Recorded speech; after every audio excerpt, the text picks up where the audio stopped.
The headline on the Dallas Morning News yesterday was "Hate Won't Win."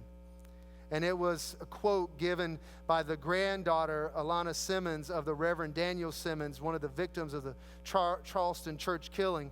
And I really believe that. I really believe we can live in a world in which hate won't win, but it's going to take effort.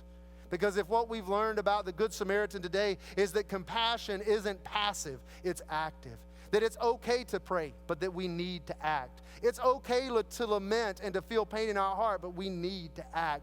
It's okay to be able to see and to call out to God and to read the scriptures, but at some point, compassion has to get engaged to what's going on.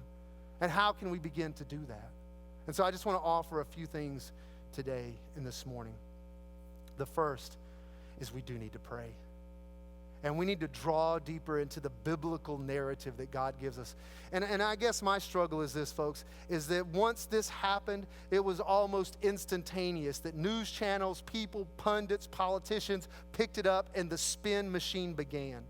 And everybody's trying to spin that narrative, trying to spin that way to see the world, trying to get their readers, their watchers, their viewers, their people engaged and up and battled in what was going on. And I know that those narratives are there, but the first thing I want to do is I want to get into the biblical narrative. I want to know what Jesus says first. I want to know where God's heart is. I can worry about whoever's on whatever channel later. I can read whatever and read whatever later. I can worry about whatever post there is later. But the first place I want to turn is to Scripture. What does Jesus say? What does God say?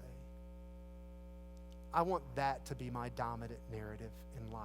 Everything else comes second to that. The next thing is we've got to be willing to talk about it.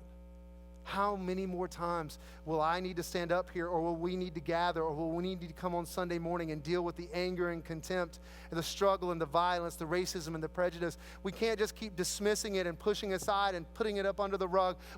Can't be dismissive of it. We've got to engage it because there's people's lives that are involved and people are being impacted, even if it doesn't seem to immediately happen to us. Because whether we like it or not, what happens to our brothers and sisters impacts us.